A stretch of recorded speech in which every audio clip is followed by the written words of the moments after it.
জানি না কার কার আমার মতো হয়, রান্না করতে গেলে অর্ধেক রান্না হইলেই কারেন্ট চলে যায়, তারপর আর কি করা, আবার এক জায়গা থেকে আরেক জায়গায় নিয়ে রান্না করতে হয়, মানে এক রান্নাঘর থেকে আরেক রান্নাঘরে নিয়ে যেতে হয়। আসসালামু আলাইকুম, সবাই কেমন আছেন? আল্লাহর অশেষ রহমতে আমরা তো অনেক ভালো আছি। তো কয়েকদিন যাবৎ খুবই বৃষ্টি হইতেছে। তো বৃষ্টি শেষ হয়ে আজকে আবার সারাদিন খুব রোদ ছিল। ভালোই লাগছে সারাদিন। বৃষ্টিও ভালো লাগে, কিন্তু সারাদিন বৃষ্টি থাকলে আবার তো ভালো লাগে না। মাঝে মাঝে যদি বৃষ্টি হয় তাহলে ভালোই লাগে। অবশ্য রাত্রেবেলা বৃষ্টি হইলে আমার খুব ভালো লাগে। তো কথা বলতে বলতে আমি মাছটা ভেজে নিলাম, একটু মশলাটাও কষানো হয়ে গেছে। এখন আমি এখানে দিয়ে দিব পটল আর আলু। আর আজকে আমি রান্না করতেছি হচ্ছে তেলাপিয়া মাছ দিয়ে পটল আর আলু দিয়ে তরকারি। তো এটা আমার কাছে খুব ভালো লাগে। এটা আমি বেশিরভাগ রুই মাছ দিয়েই করি, কিন্তু এখন তেলাপিয়া মাছ আছে যার কারণে এটা দিয়ে করে নিচ্ছি। তো যে যেখান থেকে দেখছেন ভিডিওটা সবাই কষ্ট করে লাইক কমেন্ট শেয়ার করে দিবেন।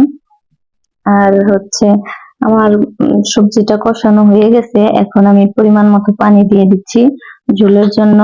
তারপর মাছটাও দিয়ে দেব। এই তো আমি যা বলছিলাম, রান্না শুরু করতে যাই কারেন্ট চলে গেছে, মানে কিছুটা রান্না হয়েছে তারপর কারেন্ট চলে গেছে। এখন আমি এগুলা বাকি রান্নাটা বাহিরের চুলাই করতেছি।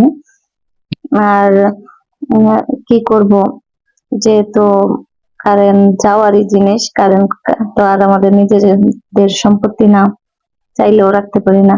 এখন আর কি করবো, এই তো আমার রান্নাটা প্রায় শেষ। কিছু ধনিয়া পাতাও দিয়ে দিলাম।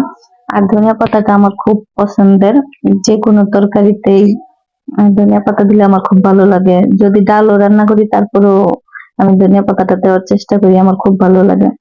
এটার ফ্লেভার হইলে আমার খাইতে অনেক ভালো লাগে। তো আমার রান্নাটা শেষ, এখন এই যে আরেকটা পাত্রে ঢেলে নিলাম।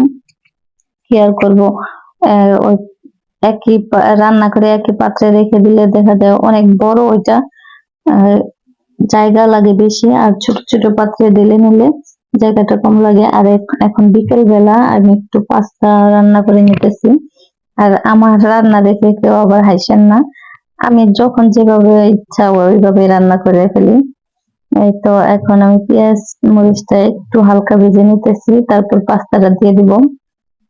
সিদ্ধ করে পানি ঝরাই রাখছিলাম, তো এখন দিয়ে এটা হালকা একটু ভেজে তারপর আমি যে দিতেছি এটা হচ্ছে টমেটো। আমি সিজনের সময় টমেটো সিদ্ধ করে ব্লেন্ড করে তারপর ভালো করে ছাঁকনি দিয়ে সেকে বোতলে ভরে রাখছি, যাতে নুডলস পাস্তা এগুলো রান্না করে খাওয়া যায়। অবশ্য আমি মাছ ভুনা করি মাঝে মাঝে এগুলো দিয়ে।